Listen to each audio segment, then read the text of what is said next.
Bom ver você por aqui. O copinho com a água fluidificada, né? Sempre é bom ter a garrafinha, o copinho, para depois a gente tomar a nossa água fluidificada. Boa noite, Jane. Então a musicazinha deu aquele tempo que a gente espera e nós vamos agora, em nome de Deus e em nome de Jesus, elevar o nosso pensamento a Deus, mentalizando a figura amada de nosso Mestre Jesus. Abrindo nossos corações, abrindo a nossa mente, abrindo a nossa casa, para que Ele possa adentrar e realizar o seu mistério. É em Teu nome, Senhor, que nós estamos reunidos, em busca de forças para continuarmos a nossa jornada. Ampara-nos nas nossas limitações e que nós sejamos, Senhor, o instrumento de consolo a todos aqueles que passam por aflição. Protege nossos entes queridos que partiram para a espiritualidade, consolando-os e nos dar a força de não emitir para eles pensamentos de tristeza e de dor. A saudade, sim, essa saudade só terminará quando nós nos reencontrarmos de vez. Que a Tua presença amiga, Senhor, nos inspire e toque nossa alma durante toda a nossa fala. Assim seja. Bom, o tema de hoje é maravilhoso, né? Jesus, o médico das almas. Porque Jesus, ele, à luz da doutrina espírita, ele é o nosso irmão maior, né? Filho de Deus, assim como nós, só que ele foi criado há milhares e milhares de anos antes de nós, daí a sua evolução mais rápida do que a nossa, né? Mais pronta. É um grande mestre, né? Um mestre educador de almas. Porque os doentes procuravam Jesus, doentes de toda ordem, paralíticos, cegos, leprosos, e as curas, na maioria dos casos, eram realizadas às vistas de todos. Já porque quando Jesus aparecia numa cidade, a despeito da cura, uma multidão o buscava, como até hoje. Então, se hoje mesmo, com o avanço da medicina, a humanidade busca Jesus até para tratar de uma dor de dente, uma dor de cabeça, hoje em dia, agora com essa coronavírus, se bater uma febre alta em uma garganta, pronto, a turma já se agarra com Jesus. Agora, passando também os sintomas, ele que me aguarde, porque quando a próxima dor vier, eu vou atrás dele de novo. E assim a gente vai sofrendo, porque nós ainda não buscamos Jesus em definitivo como deveríamos. Então, se naquela época, se hoje a gente procura Jesus, imagina naqueles tempos difíceis, onde os homens eram tratados feitos animais, principalmente os pequeninos. Então, a doutrina espírita recomenda aos doentes do corpo que busquem os médicos. Os médicos são conhecedores profundos, pelo menos deveriam ser, que conhecem a anatomia humana, a natureza das doenças, né? Que se eles tivessem um pouco de paciência, um pouco de boa vontade, eles realizariam feitos que muitos iriam ser tratados como milagreiros, né? Pois Jesus é considerado o médico dos médicos, porque ele, ao curar a alma, o corpo recebe os reflexos do espírito, que se sente em paz consigo mesmo e emana para todo o veículo do corpo a sua tranquilidade e as benfeitorias da presença de Jesus. Então, a grandeza espiritual e moral do Cristo chega a confundi-lo com o próprio Deus em algumas religiões. Mas Jesus, ele é muito claro, né? Eu e o Pai somos só um. Porque já pensamos, ele já consegue receber a orientação diretamente de Deus. Daí essa intimidade dele dizer, eu e o Pai somos só um. E a sua humildade leva ele à obediência. O senhor Allan Kardec coloca Jesus como ele é, como ele disse que era. Eu sou o caminho, a verdade e a vida. E ninguém chegará ao Pai se não for através de mim. Ora, e a humanidade, né? Os países, as civilizações que não conhecem Jesus, como é que elas vão chegar ao Pai se não for através dele? Só que, no ditado da doutrina espírita, Jesus é o caminho. Então, que caminho é esse? É o caminho do perdão, da tolerância, da paciência, o caminho da fraternidade, do respeito, né? Então, todos que estiverem seguindo esse caminho estão seguindo Jesus, porque os grandes líderes espirituais são, na verdade, mensageiros de Jesus. Então, é um caminho reto, sem desvios, sem paradas improdutivas, um caminho chegado de verdades, né? Repleto de vida, de trabalho e de gratidão, né? Daí ele afirmar exatamente isso: ninguém chegará ao Pai se não for através de mim. Então, tudo em Jesus é muito simples, sempre foi muito simples. Como todo bom mestre, ele ensina a praticar a lei de Deus, a lei que diz: tudo o que querereis que os homens vos façam, fazei-o também vós a ele, porque esta é a lei e os profetas. Então, a grande dificuldade da humanidade é entender o outro, o mais próximo, principalmente os mais difíceis, sem julgamentos. Estende a mão para ajudar. Se aceitar ajuda, ótimo. Se não aceitar, fique com Deus. Quando precisar de mim, pode contar comigo. Porque Jesus conhece o nosso processo evolutivo há milhares de anos. Conhece nossas fortalezas, mas conhece também as nossas fraquezas. Sabe os pontos aonde precisamos focar com maior intensidade em cada encarnação. Então, ele não exige de nós santidade, porque ele sabe que a natureza não dá salto.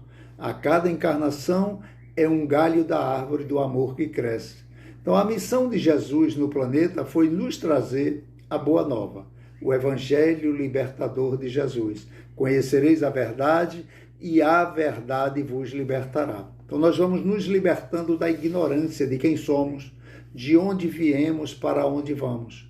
A ignorância de não saber que a humanidade desencarnada eram as almas dos homens que viviam na Terra e continuam perto de nós, por atração, por afinidade, porque ama, porque odeia, né? Sempre existe um motivo para os espíritos estarem junto de nós.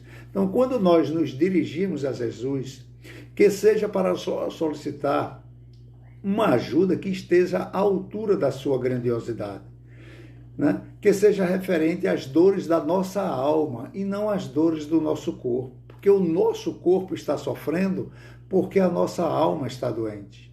O fato de Jesus ter realizado curas à sua época na Terra não nos dá o direito de tratá-lo como um simples médico das doenças do corpo material. É claro, é natural que alguém busque em tudo que necessita, pois foi ele mesmo que autorizou: vinde a mim todos vós que estáis aflitos e sobrecarregados, eu vos aliviarei. Ora, Jesus promete o alívio, ele não promete a cura, né?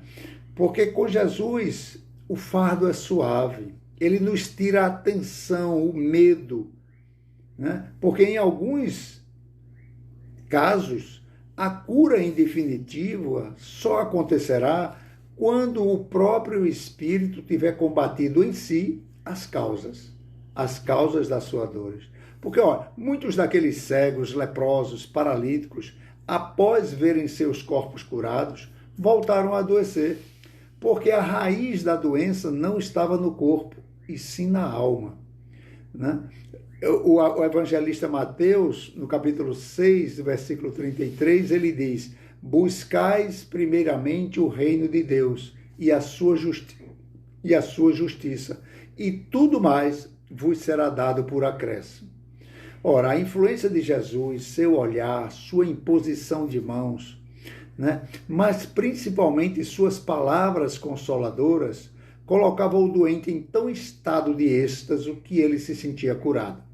Mas, passado alguns dias, esta influência é esquecida pela volta da vida cotidiana, né? E aí aquela pessoa vai se entregando a todas aquelas práticas às quais o seu corpo trazia mazelas que pelos pensamentos e atitudes iriam adoecer, como mágoas e ressentimentos, né? Mágoa e ressentimento são as principais causas de dores de uma alma.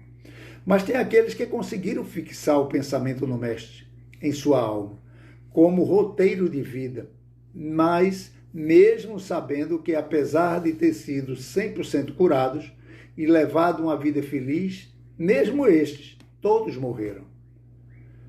Porque quando a gente fala de morte, muita gente não gosta.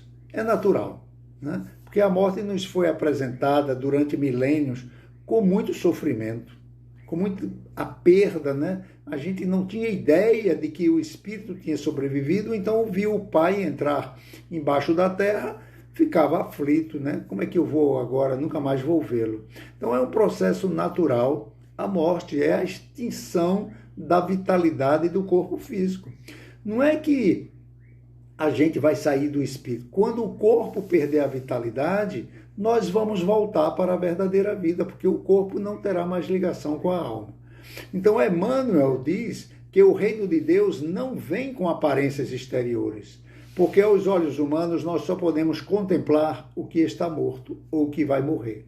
Então, nós precisamos contemplar o reino de Deus com a nossa alma, com os olhos da alma, porque tudo que nós enxergamos está morrendo.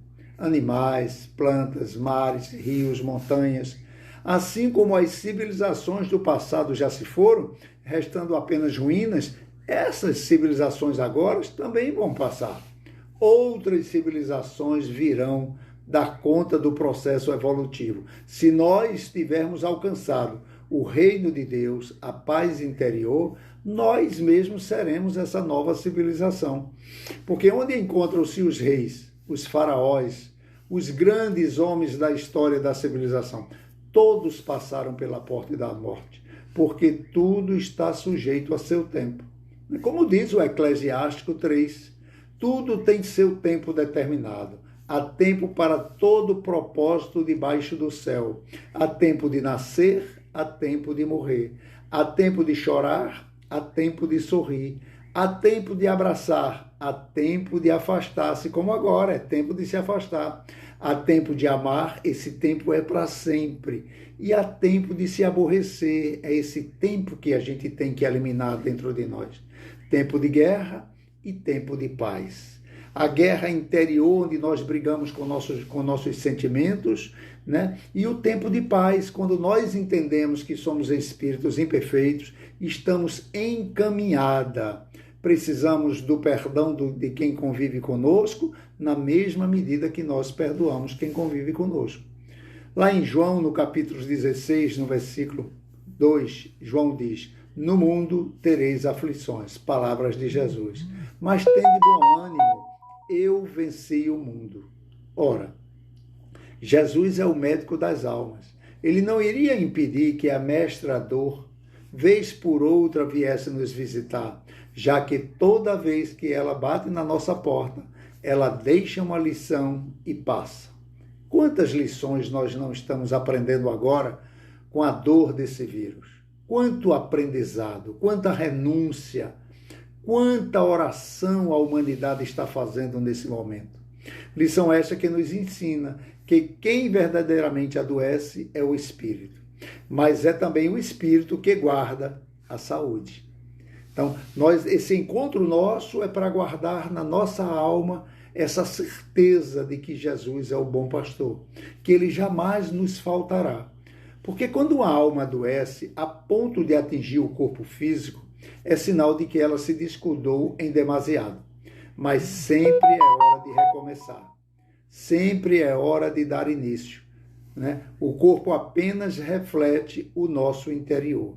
A doutrina dos Espíritos, o Consolador prometido por Jesus, né, nos traz, através dos próprios Espíritos, as diversas causas de nossas queixas, principalmente as doenças da alma. A doutrina dos Espíritos é Jesus voltando para nos lembrar tudo o que ele falou e nos trazer novas informações, coisa que na época ele não tinha condições de falar, porque nós não estávamos preparados para entender. Então, pelo desconhecimento dessas verdades espirituais, nós cedemos muitas vezes a influências em forma de intuição, que podem vir de bons ou de maus espíritos, né? Tornando-se verdadeiras obsessões, né? Então, quando o Chico Kardec pergunta no Livro dos Espíritos, influi os espíritos em nossas vidas? Muito mais do que possas imaginar. De ordinário, são eles que vos comandam. Então, o processo e a causa destas influências obsessivas elas eram desconhecidas da grande maioria da humanidade e para hoje ainda é desconhecida, né? Porque quando aparece uma influência, se atribui sempre a um espírito do mal, ao demônio, para algumas religiões. Então, eles agem sim, mas eles agem nas doenças que já existem na nossa alma. Logo, a crueldade é o reflexo do criminoso. Então, alguém que tem a maldade dentro de si vai ser influenciado e ele vai se tornar um criminoso. A maledicência é o reflexo do caluniador. Então, quem tem o hábito de falar mal da vida dos outros vai ser influenciado por um desses espíritos, que ele vai chamar de obsessor, mas ele está vindo por afinidade. Ele vem também exercitar o desejo dele de falar mal da vida dos outros. Então, mas a elevação moral é também o reflexo do santo. André Luiz, na obra Ação e Reação, ele se espanta quando um obsessor, ele diz que, conhecido o reflexo da criatura que queremos retificar, que queremos intuir, né, ou punir, é muito fácil superexcitá-la, com excitações. Excitações estas que já existem nos quadros da sua imaginação, nutrindo-lhe outras formas a fim de impor-lhes novos pensamentos e novos desejos. Então, permitindo que o encarnado, pela sua condição moral, faça coisas que, pelo impulso, sem refletir, ele não faria normalmente, né? Daí o surgimento dos arrependimentos, né, das recaídas, né, das tristezas, porque não se dá conta do que irá fazer quando se está envolvido por outras mentes poderosas. Simplesmente vai e faz. E depois que faz, me desculpe, eu não tive a intenção de fazer isso. Isso é próprio de uma alma que ainda traz dentro de si imperfeições. Mas é natural que aconteça esses arrebates. O que eu preciso é controlar, colocar agora Jesus envolvendo essa minha imperfeição, para que não se repita, para que não magoe o próximo. Então André Luiz entende que o irritado não é irritado por um obsessor. Ele, na verdade, já é uma pessoa irritada. Então, qualquer coisa que fuja do seu controle, a irritação naturalmente aflora, porque este é a sua vontade, essa é a sua natureza ainda. Então, é preciso que nós tenhamos, na doutrina espírita, essa visão de imperfeição, mas com esse processo de crescimento, para não estacionar. Então, nós somos espíritos doentes, por isso que estamos nesse planeta que é considerado uma penitenciária, um hospital e é também uma escola. Estamos aqui para nos tratar espiritualmente e para aprender. Então, estejamos atentos, sempre atentos à palavra do Mestre, que irá nos curar, trazendo esperança em dias melhores. Né? Sempre que nós paramos para orar, num momento como esse, a gente sente a paz tomando conta de nós, a presença dos nossos guias espirituais, familiares que nos acompanham e continuam nos amando do mesmo jeito. Vem para junto, incentivar esse processo, essa nossa caminhada. Então, que nós possamos agora, nesse momento, em um só pensamento, dizer exatamente como o cancioneiro disse: Senhor, entra na minha casa mental, entra na minha vida íntima, mexa com a minha estrutura, faz um milagre em mim.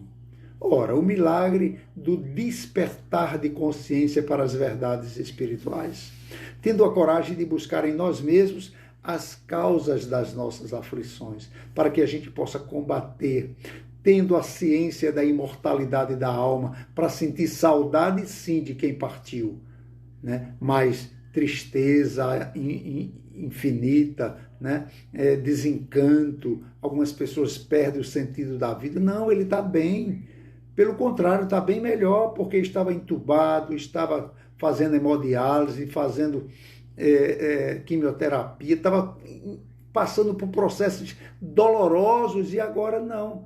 Está num hospital espiritual, se partiu há pouco tempo, vai despertar no meio dos amigos, dos familiares, e aí sim, essa sua ligação com Jesus, com a sua fé, com a gratidão a Deus, é que vai determinar se ele vai continuar na presença dos amigos ou se ele vai vir para junto daqueles que ficaram, que estão desesperados. E ele vai querer vir consolar. Como ele não sabe ainda, porque ele ainda está doente, ele vai fazer as coisas mal feitas e vai ser chamado de obsessor, porque vai trazer inquietação. Então, oremos na certeza de que ele está bem. E oremos pedindo força para que a gente possa ser merecedor, durante o desdobramento da noite de sono, ter o merecimento de se encontrar com eles. Porque no tempo de Jesus, em que ele esteve na carne, ele promoveu a cura de muitos, né? Então a gente vai trazer uma cura e vamos ver com que a doença com que a humanidade está passando, né? As causas centrais das dores e das nossas doenças. Quem traz isso para nós é o espírito Humberto de Campos, através do querido Chico Xavier, na obra Boa Nova. Jesus é procurado por Maria de Magdala, que procurava ele constrangida, né? Na época de Jesus, do judaísmo, era preconceituoso, as mulheres, elas não eram valorizadas pelos homens, né? Pelo menos nos países mais educados, né? Então Maria de Magdala, ela era considerada uma prostituta. Então ela tinha dores na alma, ela tinha aflições na alma, ela trazia realmente uma sede de amor. Ela procurava muitos homens porque todos eles que ela procurava, ela os amava. Só que eles, depois que tinham realizado seus desejos, descartava ela porque eles não sentiam nada por eles. Era apenas os prazeres da carne. Então isso criava para ela um vazio muito grande, mas ela nunca desistiu de amar. E quando ela se encontra com Jesus, pela primeira vez na vida dela, ela sentiu algo que nunca tinha sentido. A sua alma foi tomada de um sentimento que ela não conseguia expressar, porque ela, pela primeira vez, tinha encontrado o verdadeiro amor. Mas equivocada que se encontrava, não entendia ainda as verdades espirituais, ela convida o mestre para a sua casa. E ele entende a dor de Maria e diz, agora não, quem sabe mais tarde. Então, ela entende que Jesus tinha deixado nela aquela marca inesquecível do amor. A partir daquele dia, Maria nunca mais esqueceria o que ela sentiu.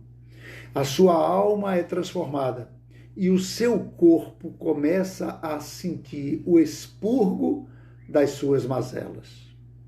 Quando Jesus, num próximo encontro com ela, porque ela começa a acompanhá-lo nas pregações, ela não conseguiu mais esquecer Jesus, porque ele realmente passou a fazer parte da sua essência.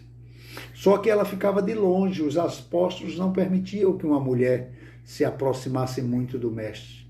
Mas num dia, no encontro, ela diz a aflição que não está conseguindo colocar o amor dela em prática, porque ela não queria mais aqueles amores equivocados que ela tinha conhecido. Jesus diz, Maria, amor igual de Deus na terra, só o de mãe. E ela disse, mas eu não posso ser mãe. Eu já fui varada por 1000 homens e nunca fui mãe. E Jesus disse, qual para Deus o amor maior? O amor de uma mãe por aquele filho que saiu do seu ventre, ou o amor daquela mãe que acolhe o filho das outras mães como seus próprios filhos? E aí Maria, nessa hora, ela já estava tão envolvida com as palavras de Jesus que ela entendia imediatamente.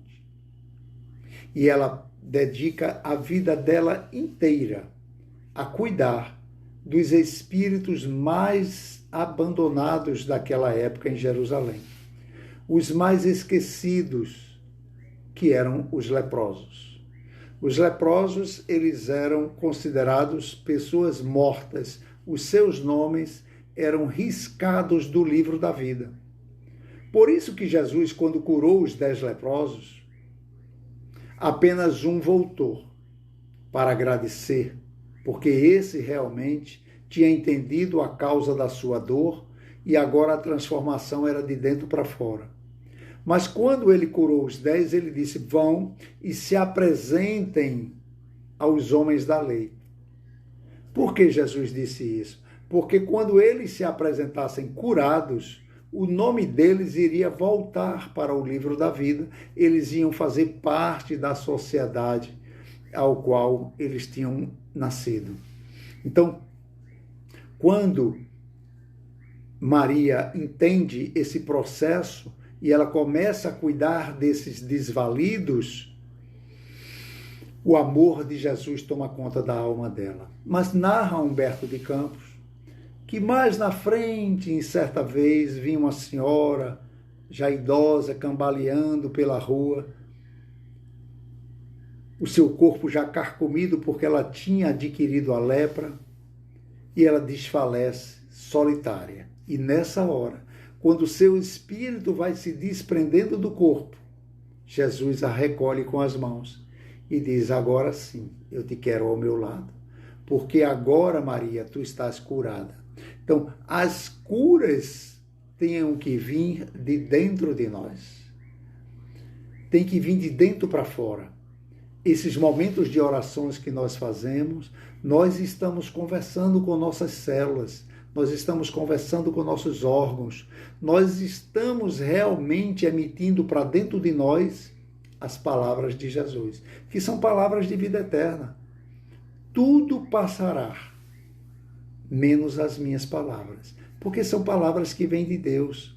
Jesus, ao atingir a condição de ser um Cristo, ele se comunica diretamente com Deus, com o Pai, com o Criador.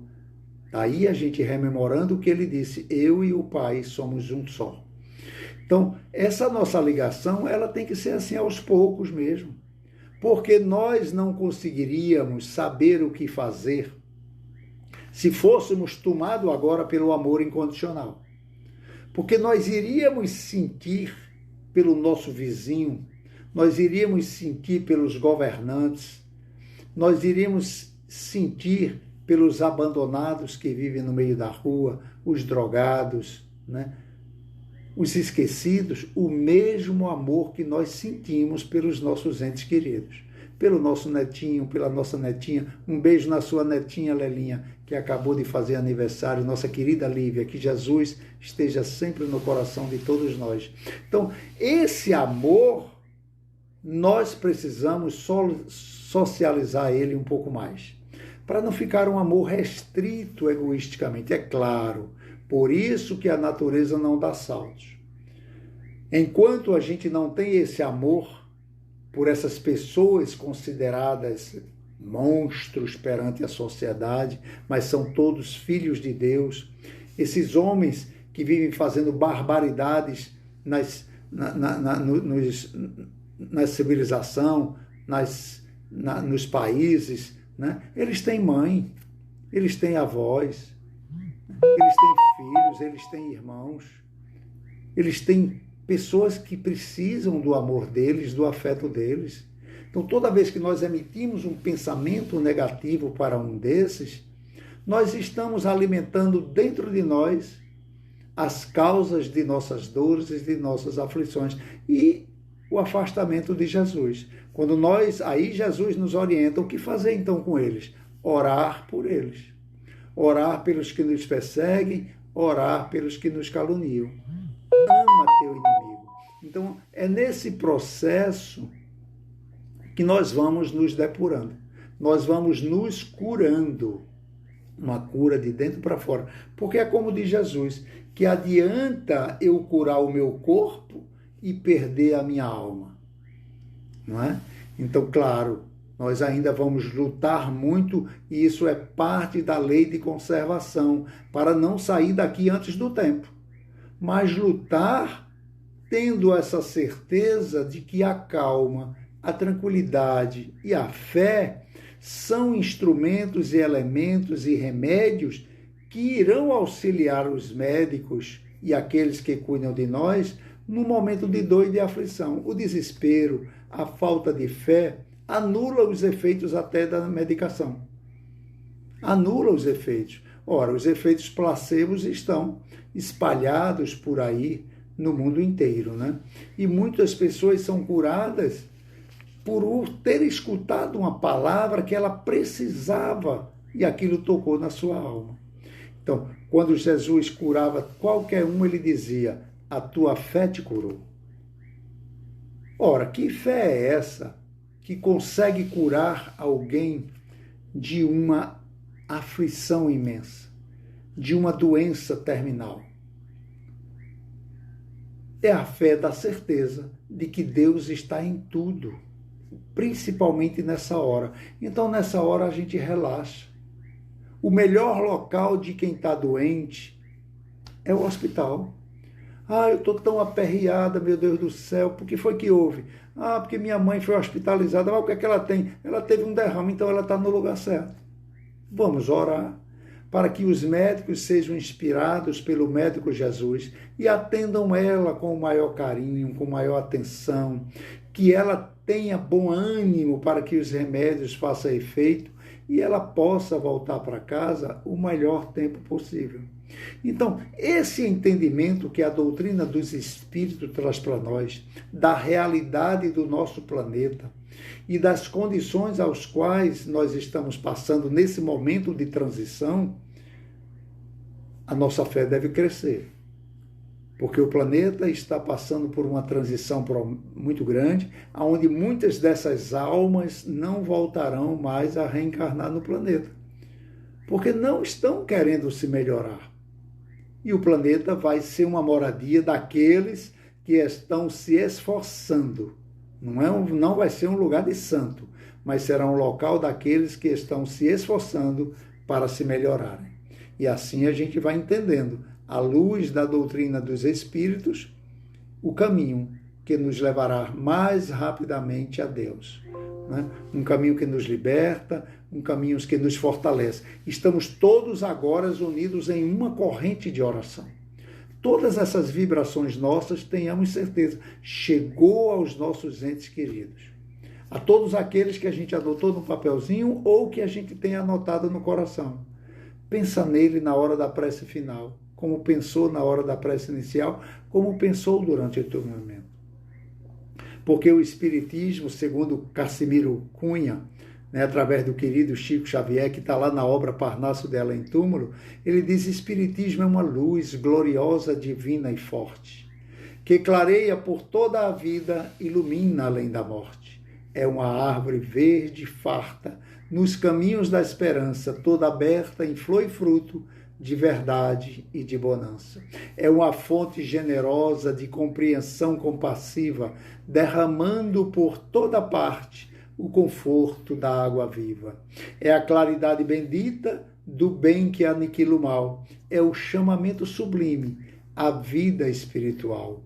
É o templo da caridade em que a virtude oficia e onde a bênção da bondade é flor de eterna alegria. Se buscas o Espiritismo, norteia-te em tua luz. Espiritismo é a escola e o mestre amado é Jesus. Que Jesus continue a nos envolver nessa corrente de oração e de paz. Que Jesus possa levar até os nossos entes queridos, nossos familiares, que estão distantes, que estão perto, que estão passando por um momento de prova, todas as bênçãos de que a vida continua. Tudo passa, nada é eterno, apenas a vontade de Deus. Que Jesus possa nos iluminar nessa caminhada. Um grande abraço a todos, uma boa semana e continuemos orando uns pelos outros. Muita paz.